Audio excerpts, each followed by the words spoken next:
पहला प्रश्न, निम्नलिखित कथनों में से कौन से कथन सत्य हैं?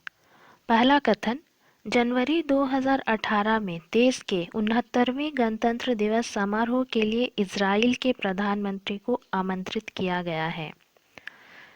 दूसरा कथन, जनवरी 2018 में देश के 69वें गणतंत्र दिवस समारोह के लिए आसियान के 10 राष्ट्रों के राष्ट्र प्रमुखों को आमंत्रित किया गया है। कथन सी, ए और बी दोनों सही हैं। कथन डी, ए और बी दोनों गलत हैं। आपका सही उत्तर है स्टेटमेंट सी, ए और बी दोनों सही हैं। इस बार जनवरी 2018 में देश के 69वें गणतंत्र दिवस समारोह के लिए इजराइल के प्रधानमंत्री, जिनका कि नाम बेंजामिन नेतन्याहू है, उन्हें आमंत्रित किया गया है। और जो दूसरा स्टेटमेंट है उसके अनुसार जनवरी 2018 में देश के 69वें गणतंत्र दिवस समारोह के लिए इस आसियान के 10 राष्ट्रों के राष्ट्र प्रमुखों को आमंत्रित किया गया, यानी टोटल जो हमारे गेस्ट होंगे वो 11 होंगे। और आसियान का जो भारत आसियान का जो संवाद का 25 वर्ष पूरा होने के उपलक्ष्य में भी मतलब इन्हें आमंत्रित किया गया है। तो मैं आसियान के बारे में आपको अभी कुछ बता देती हूँ। आसियान यानी दक्षिण पूर्वी एशियाई राष्ट्रों का संगठन, जिसको कि association of south east Asian Nations भी कहते हैं और शॉर्ट फॉर्म में इसको बोलते हैं आसियान। तो इसकी स्थापना जो हुई थी वह हुई थी 8 अगस्त 1967 को थाईलैंड की राजधानी बैंकॉक में। इसके जो संस्थापक सदस्य थे वह थे थाईलैंड, इंडोनेशिया, मलेशिया, फिलीपींस और सिंगापुर। यह 10 दक्षिण पूर्व एशियाई देशों का समूह है जो आपस में आर्थिक विकास और समृद्धि को बढ़ावा देने के लिए और क्षेत्र में शांति और स्थिरता कायम करने के लिए कार्य करता है। इसका मुख्यालय इंडोनेशिया की राजधानी जकार्ता में है। Thailand, Indonesia, Malaysia, Myanmar, Vietnam, Philippines, Brunei, Singapore, Cambodia, Laos ASEAN के सदस्य देश हैं।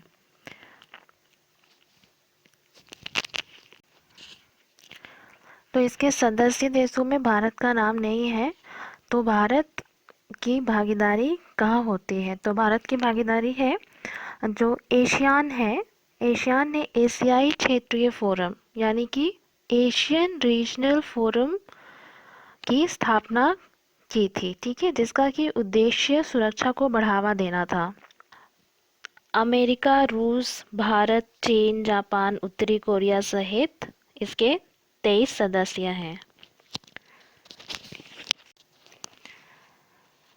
अभी नवंबर महीने में 10 से 14 नवंबर 2017 को आसियान शिखर सम्मेलन मनीला में संपन्न हुआ था।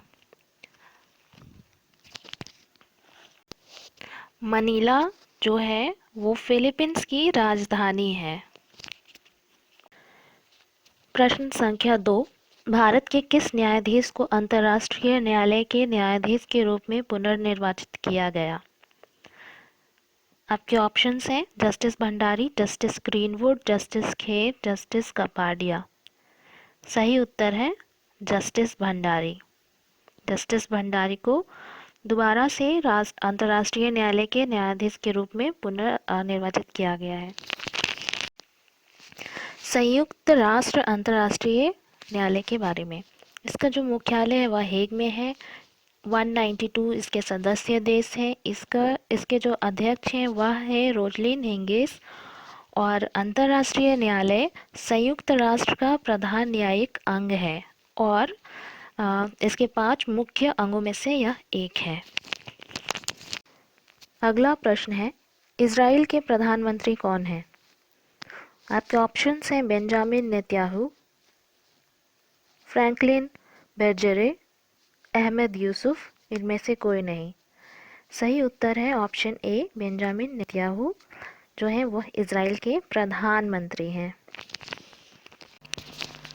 अगला प्रश्न है, मिलान करें। पहला, Bhutan, Jigme Khesar Namgyel. B, Latvia, Maris Kucinskis. C, Belgium, नरेस फिलिप। डी, उपयुक्त सभी कथन सही हैं। सही उत्तर है उपयुक्त सभी कथन सही हैं। ये सभी देश और वहाँ के पॉलिटिशियंस या वहाँ के जो शासन करता है उनका यह मेल बनाया गया है। अगला प्रश्न है, भारत का 48वां अंतर्राष्ट्रीय फिल्म महोत्सव 2017 कहाँ आयोजित किया गया? ऑप्शन है हैदराबाद, गोवा, मुंबई, इनमें से कोई नहीं। सही उत्तर है गोवा। भारत का 48वां अंतर्राष्ट्रीय फिल्म महोत्सव 20 से 28 नवंबर 2017 को गोवा में पणजी में संपन्न हुआ। यह लगातार 14वां वर्ष था जब इस समारोह का आयोजन गोवा में हुआ। गोवा में पहली बार 35वां अंतर्राष्ट्रीय फिल्म समारोह नवंबर 2004 में आयोजित किया गया था, जिसके पश्चात इसे ही इस समारोह के लिए स्थायी समारोह स्थल निर्धारित कर दिया गया था और उसके बाद से प्रतिवर्ष यह आयोजन गोवा में ही किया जा रहा है।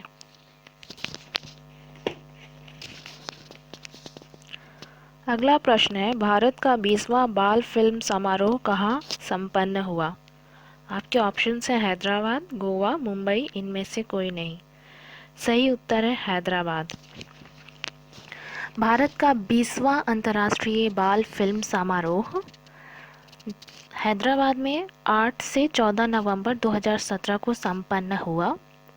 गोल्डन एलिफेंट नाम से जाने जाने वाले इस समारोह का आयोजन तेलंगाना सरकार के सहयोग से भारतीय बाल फिल्म सोसाइटी द्वारा किया गया। इस वर्ष के बाल फिल्म समारोह का थीम न्यू इंडिया था। भारतीय बाल फिल्म सोसाइटी के तत्वाधान में भारत के अंतर्राष्ट्रीय बाल फिल्म समारोह गोल्डन एलिफेंट का आयोजन 1980 से शुरू हुआ था तथा अब तक संपन्न कुल 20 ऐसे समारोहों में से 11 का आयोजन हैदराबाद में ही हुआ है। बाल फिल्म सोसाइटी के तत्वाधान में राष्ट्रीय बाल फिल्म समारोह का आयोजन भी वर्ष 2014 से शुरू किया गया है।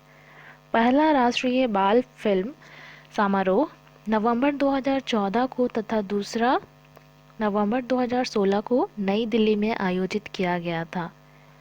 तीसरे राष्ट्रीय बाल फिल्म समारोह का आयोजन नवंबर 2018 में नई दिल्ली में किया जाएगा, जबकि 21वें अंतर्राष्ट्रीय बाल फिल्म समारोह का आयोजन नवंबर 2019 में हैदराबाद में किया जाएगा। अगला प्रश्न है, एपेक शिखर सम्मेलन कहाँ संपन्न हुआ था?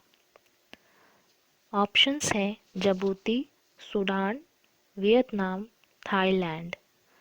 सही उत्तर है ऑप्शन सी, वियतनाम। एशिया प्रशांत आर्थिक सहयोग अर्थात एपेक, इसकी स्थापना 1989 में की गई थी।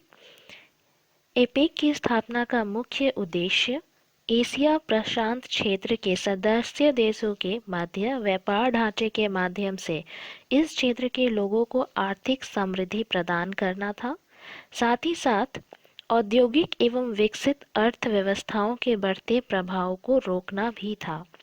अपनी स्थापना के समय से ही यह संगठन सदस्य देशों के निवासियों के जीवन एवं शैक्षणिक स्तर में सतत आर्थिक वृद्धि के माध्यम से उन्नति करने के लिए प्रयासरत है।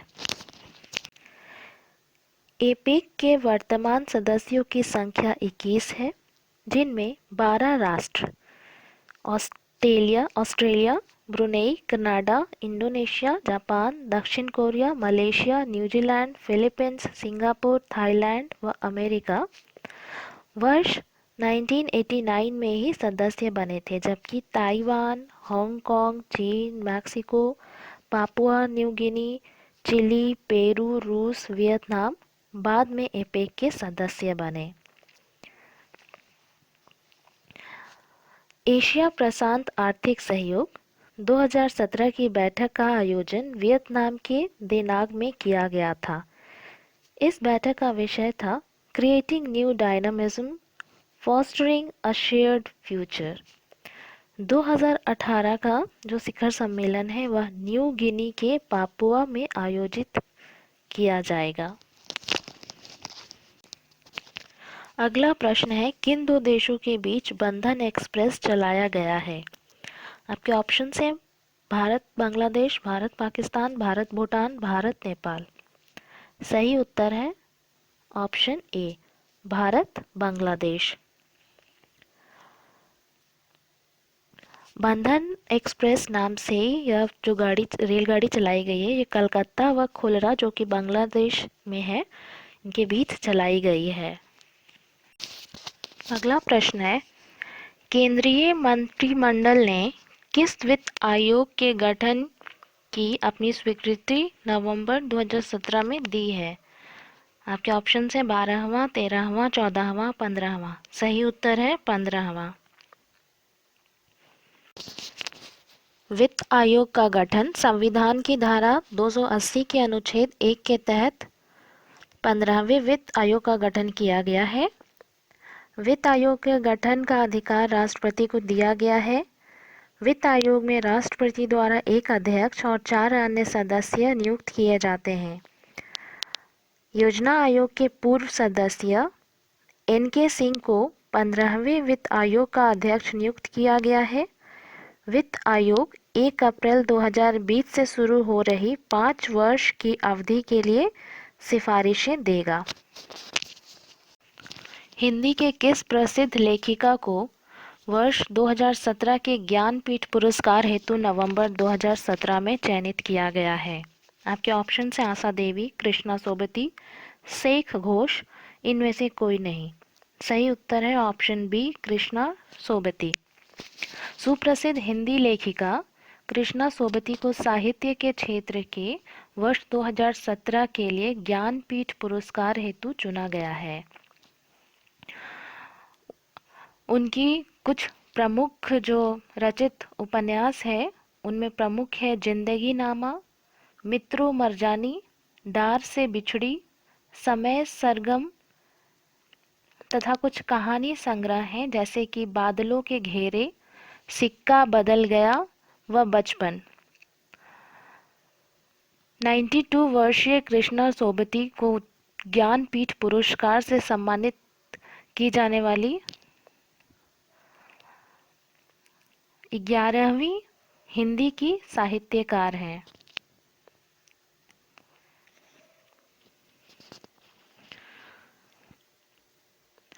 भारत का 36वें राष्ट्रीय खेल 2018 कहाँ होंगे? बिहार, गोवा, असम, दिल्ली। सही उत्तर है गोवा।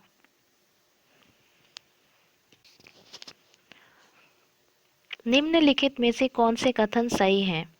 डाक टिकट संग्रह को प्रोत्साहित करने के लिए केंद्र सरकार ने दीनदयाल स्पर्श योजना की शुरुआत की है। स्टेटमेंट बी, इस योजना के तहत कक्षा 6 से 9 तक चुनिंदा बच्चों को वार्षिक तौर पर छात्रवृत्ति दी जाएगी। स्टेटमेंट सी, विद्यार्थियों का चयन सभी डाक सर्किलों में आयोजित होने वाली प्रतियोगी प्रक्रिया के आधार पर होगी। स्टेटमेंट डी, उपर्युक्त सभी कथन सही हैं। आपका सही उत्तर है ऑप्शन डी, उपर्युक्त सभी कथन सही हैं। स्कूली बच्चों में डाक टिकट संग्रह को प्रोत्साहन देने के लिए केंद्र सरकार की इस योजना का शुभारंभ संचार मंत्री श्री मनोज सिन्हा ने 3 नवंबर 2017 को किया था। इस योजना के नामकरण में स्पर्श यानी कि SPARSH यानी कि scholarship for promotion of aptitude and research in stamps as a holiday का शब्द संक्षेप है इस योजना के तहत कक्षा 6 से 9 तक के उन चुनिंदा बच्चों को वार्षिक तौर पर छात्रवृत्ति यानी स्कॉलरशिप दी जाएगी जिनका कि शैक्षणिक परिणाम अच्छा है, यानी जिनका रिजल्ट अच्छा आता है, मार्क्स अच्छे आते हैं, तथा जिन्होंने डाक टिकट संग्रह को एक रुचि के रूप में भी चुना है। 500 रुपया प्रति माह, 6,000 वार्षिक। इस छात्रवृत्ति का जो मूल्य है वह इतना रखा गया है। और विद्यार्थियों का जो चयन है वह सभी डाक सर्किलों में आयोजित होने वाली एक प्रतियोगी प्रक्रिया के आधार पर होगी। योजना का कुल मिलाकर 920 छात्रवृत्तियां हैं और इस योजना के तहत दी जाएंगी तथा इसके लिए प्रत्येक डाक सर्किल से अधिकतम 40-40 विद्यार्थियों को चुना जाएगा। स्कॉलरशिप की पात्रता के लिए बच्चे का किसी पंजीकृत स्कूल का छात्र होना अनिवार्य है। स्कूल में डाक टिकट संग्रह क्लब होना तथा बच्चे का इस क्लब का सदस्य होना भी जरूरी है। नई शिक्षा नीति निर्माण के लिए केंद्र सरकार ने किसके नेतृत्व में समिति गठित की है? आपके ऑप्शन हैं भोला पासवान, के कस्तूरी रंगन, आनंदीबेन पटेल, प्रकाश जावड़ेकर। सही उत्तर है के कस्तूरी रंगन। केंद्रीय मानव संसाधन विकास मंत्रालय ने नई राष्ट्रीय शिक्षा नीति के लिए गठित 9 सदस्यीय समिति में अलग अलग क्षेत्रों के विशेषज्ञों को शामिल किया है। जाने माने वैज्ञानिक और भारतीय अंतरिक्ष अनुसंधान संगठन यानी इसरो के पूर्व अध्यक्ष के कस्तूरी रंगन को इस समिति का अध्यक्ष बनाया गया है। एचआरडी मंत्रालय ने 2 साल पहले भी टीएसआर सुब्रमण्यम के नेतृत्व में राष्ट्रीय शिक्षा नीति पर एक समिति बनाई थी जिसने सिफारिशें भी दी थी। तो कहा जा रहा है यह जो नई समिति बनाई गई है वह सुब्रमण्यम समिति के सुझावों का भी इस्तेमाल कर सकती है। भारत की किस सुंदरी ने मिस वर्ल्ड 2017 का खिताब जीता है? ऑप्शन से निशा भारती, कविता जरीवाला, मानुषी छिल्लर, मैक जॉनसन। सही उत्तर है मानुषी छिल्लर ने मिस वर्ल्ड 2017 का खिताब जीता है। मानुषी छिल्लर विश्व सुंदरी चुने जाने वाली छठी भारतीय हैं। उनसे पूर्व यह खिताब जीतने वाली भारतीय सुंदरियों में रीता फारिया जो कि 1966 में, ऐश्वर्या राय 1994 में, डायना हेडे 1997 में, युक्तामुखी 1999 में, प्रियंका चोपड़ा 2000 में शामिल हैं।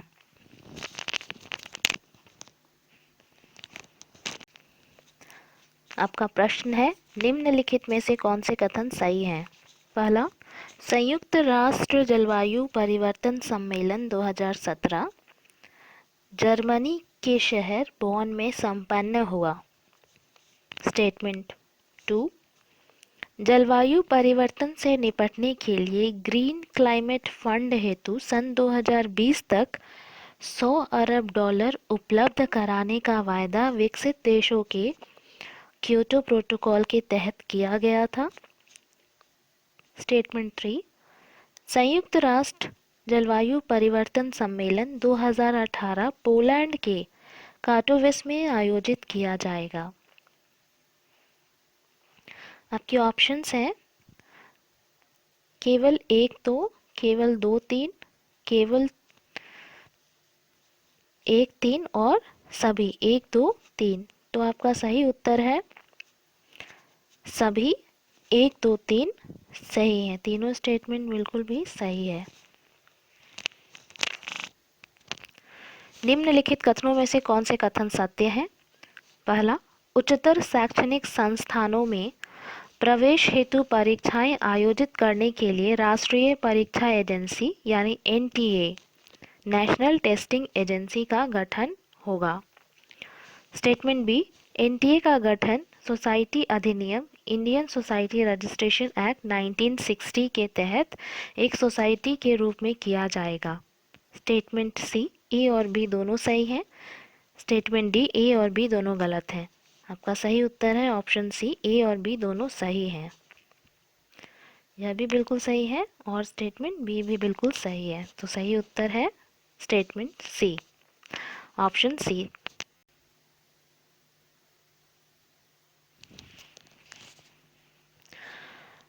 शुरू में यह उन प्रवेश परीक्षाओं को संचालित करेगी जिनका संचालन सीबीएसई के द्वारा किया जा रहा है। अन्य प्रवेश परीक्षाएं धीरे धीरे तब शुरू की जाएंगी जब एनटीए पूर्णतः तैयार हो जाएगा। प्रवेश परीक्षाओं का आयोजन ऑनलाइन मोड में किया जाएगा तथा यह परीक्षाएं वर्ष में कम से कम 2 बार आयोजित होंगी। एनटीए की अध्यक्षता किसी प्रख्यात शिक्षाविद द्वारा की जाएगी जिसकी नियुक्ति मानव संसाधन विकास मंत्रालय करेगा। सरकार द्वारा नियुक्त सीईओ इस एजेंसी का महानिदेशक यानी डीजी होगा। प्रयोक्ता संस्थाएं यूजर इंस्टीट्यूशंस के सदस्य इसके संचालक मंडल में शामिल होंगे। अपना कामकाज शुरू करने के लिए एनटीए को पहले वर्ष में 25 करोड़ का एक मुश्त अनुदान भारत सरकार द्वारा दिया जाएगा। इसके बाद एनटीए अपने संचालन के लिए आत्मनिर्भर बनेगा। निम्नलिखित कथनों में से कौन से कथन सत्य हैं? पहला, देश में ही विकसित ग्लाइड बम, जिसे गाइडेड बम भी कहा गया है, अपने लक्ष्य पर अचूक वार कर सकता है तथा सस्ता भी पड़ता है। स्टेटमेंट बी, इसे स्मार्ट एंटी एयरफील्ड वेपन नाम दिया गया है। स्टेटमेंट सी, ए और बी दोनों सही है। स्टेटमेंट डी, ए और बी दोनों गलत हैं। सही उत्तर है स्टेटमेंट सी, ए और बी दोनों सही हैं। प्रश्न संख्या 18, अवैध रूप से टैक्स हेवन देशों में धन निवेश करने वाली संबंधी दस्तावेज नवंबर 2017 में किस नाम से प्रकाशित हुए हैं? आपके ऑप्शंस हैं Swiss leaks, paradise papers, Panama papers, WikiLeaks. सही उत्तर है पैराडाइज पेपर्स। पैराडाइज पेपर्स में 1.34 करोड़ दस्तावेज शामिल हैं। इस खुलासे के जरिए उन फर्मों और फर्जी कंपनियों के बारे में बताया गया है जो दुनिया भर में अमीर और ताकतवर लोगों का पैसा विदेशों में भेजने में उनकी सहायता करते हैं। पैराडाइज पेपर्स लीक में पनामा पेपर्स के तरह ही कई भारतीय राजनेताओं, अभिनेताओं और कारोबारियों के नाम सामने आए हैं। यह खुलासा जर्मनी के अखबार जी टाइचे साइटुंग नामक अखबार ने किया है, जिसने पहले पनामा पेपर्स का खुलासा किया था। पैराडाइज पेपर्स में 700 से अधिक भारतीयों के नाम सामने आए हैं। इन मामलों के तह में जाने के लिए भारत सरकार ने अपने आदेश दे दिए हैं। भारत सरकार ने वित्तीय जांच से जुड़ी एजेंसियों व वित्तीय नियामक संस्थानों के प्रतिनिधियों के समूह multi agency group MAG multi agency group को दिए हैं। ये जो आदेश है जांच के, ये मल्टी एजेंसी ग्रुप को दिया गया है ऐसा निर्देश। केंद्रीय प्रत्यक्ष कर बोर्ड CBDT के अध्यक्ष की अध्यक्षता में हुए इस ग्रुप का गठन अप्रैल 2016 में पनामा पेपर्स के खुलासे के बाद ही किया गया था। पनामा पेपर्स में किए गए खुलासों की जांच इस ग्रुप के द्वारा पहले ही की जा रही है। उन मामलों में 7 रिपोर्टर्स ग्रुप द्वारा सरकार को सौंपी जा चुकी है तथा 5 आपराधिक मुकदमे भी दर्ज किए गए हैं। महिला हॉकी एशिया कप 2017 किस देश ने जीता है? आपके ऑप्शन हैं चीन, जापान, भारत, दक्षिण कोरिया। सही उत्तर है भारत, यानी ऑप्शन सी। भारत की महिला हॉकी टीम ने रानी रामपाल की कप्तानी में 9वें एशिया कप हॉकी चैंपियनशिप के फाइनल मैच में चीन को हराकर विजय प्राप्त की। इससे पूर्व भारत ने यह कप 2004 में जीता था। भारतीय टीम की गोलकीपर सविता को इस टूर्नामेंट की सर्वश्रेष्ठ गोलकीपर का पुरस्कार प्रदान किया गया। अगला प्रश्न है, हमारे सौर मंडल में दूसरे सौर मंडल से आए सिगार के आकार के क्षुद्र ग्रह को क्या नाम दिया गया है? आपके ऑप्शंस हैं ओमुआमुआ, सिग्नेट, स्टारिया, इनमें से कोई नहीं। सही उत्तर है ओमुआमुआ।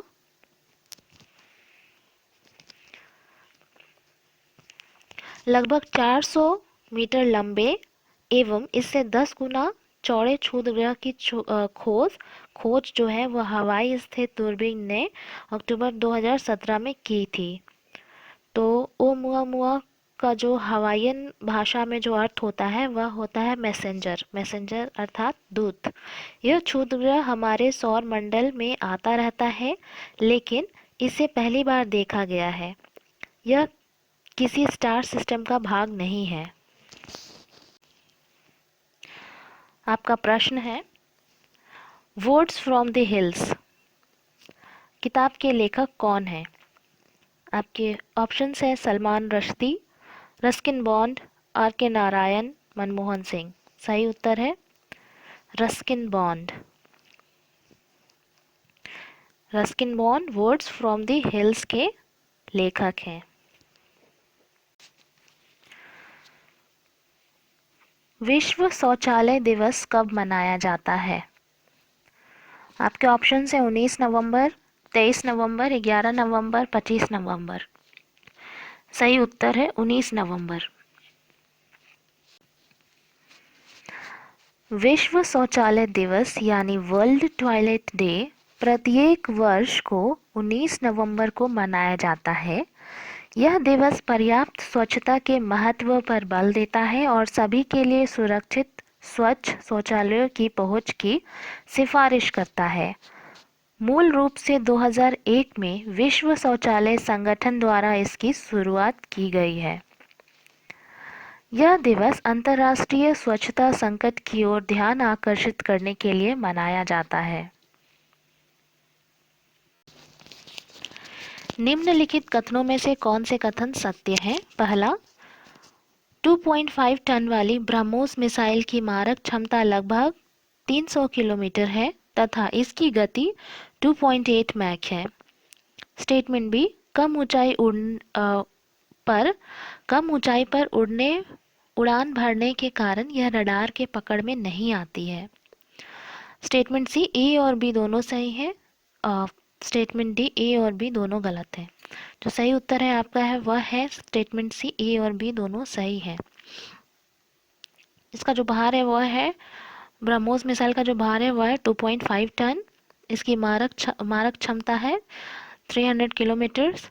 इसकी जो गति है वह है 2.8 मैक और यह कम ऊंचाई पर उड़ान भरती है, इस कारण से यह रडार के पकड़ में नहीं आती है।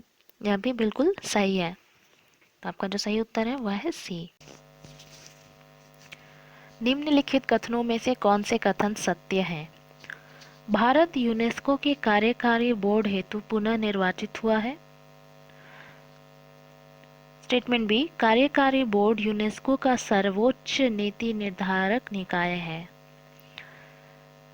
सी, ए और बी दोनों सही है। डी, ए और बी दोनों गलत है। आपका सही उत्तर है सी, ए और बी दोनों सही है।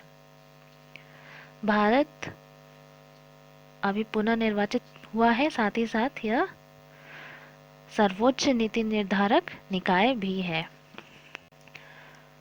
भारत को संयुक्त राष्ट्र शैक्षिक, वैज्ञानिक और सांस्कृतिक संगठन यानी यूनेस्को की कार्यकारी बोर्ड का सदस्य फिर से चुन लिया गया है।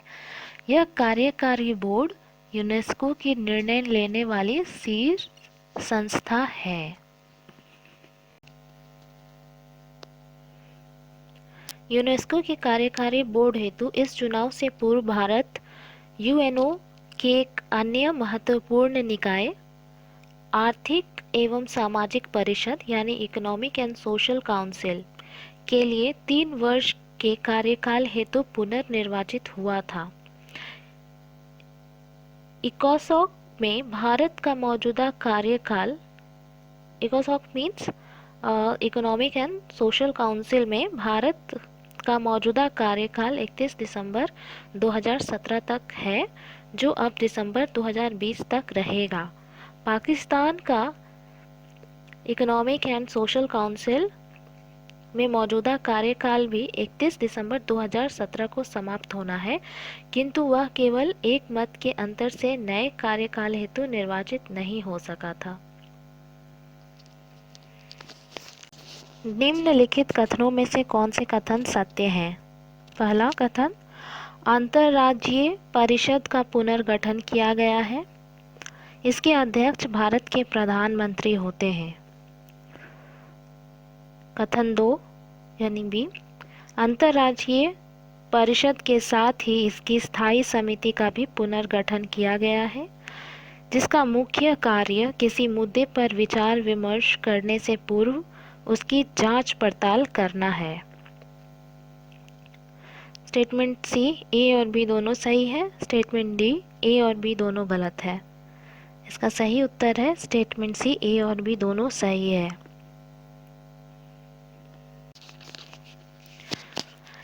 संविधान के अनुच्छेद 263 के अंतर्गत अंतर्राज्यीय परिषद का गठन किया गया है। इसे राज्यों के बीच पैदा होने वाले विवादों की जांच करने और सलाह देने, कुछ या सभी राज्यों या केंद्र और एक या अधिक राज्यों के समान हितों वाले विषयों की पड़ताल और विमर्श करने का अधिकार है। इस पर ऐसे विवादों पर सिफारिशें देने और नीति तथा कार्यों के बीच बेहतर समन्वय के लिए सुझाव देने का दायित्व भी है। प्रधानमंत्री नरेंद्र मोदी इसके अध्यक्ष होंगे और 6 केंद्रीय मंत्रियों और सभी मुख्यमंत्रियों को सदस्य बनाया गया है। अंतर्राज्यीय परिषद के साथ ही इसकी स्थायी समिति का भी पुनर्गठन किया गया है, जिसका मुख्य कार्य किसी मुद्दे पर विचार विमर्श करने से पूर्व उसकी जांच पड़ताल करना है।